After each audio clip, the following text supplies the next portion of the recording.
Happy New Year, 2025. Well, better late than never. But I wanted to share with you three things that I think will help you in this new year. There are three suggestions I've given myself, and I'm going to share them with you. Number one, eliminate or at least downsize or limit the amount of time you spend on the rage machines. You know, the rage machines, those 24-hour stations that we call news channels. You'll be glad you did. Number two, Scripture should not be measured by the amount you have read, but by the amount you have understood. Measure Scripture based upon what you understand, not how much you have read. It's a lot better to read one or two verses and understand than it is to read 10 chapters and not know what you read. Take your time. Let God speak to you.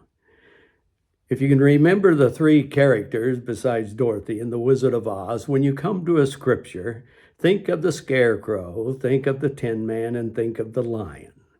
The Scarecrow, with your intellect, what does this verse say? What was it saying to the original readers? What is it saying to me?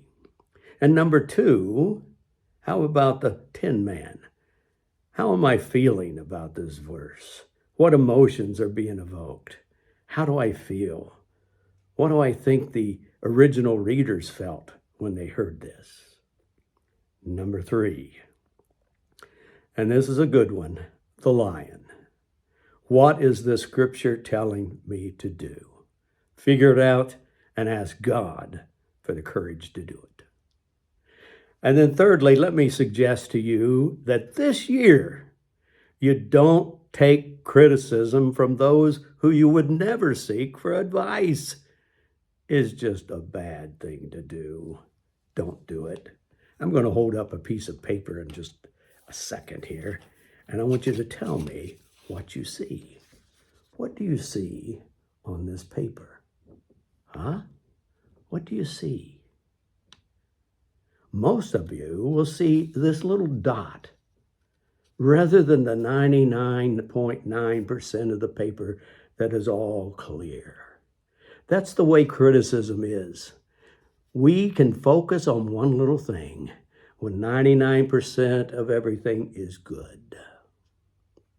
And then that one little criticism becomes the center of all that we're thinking about and all that we're doing. Don't let that happen to you. Don't listen to critics who you would never seek for advice. Well, there you have it. That's my three suggestions for 2025, and I pray you have a blessed new year.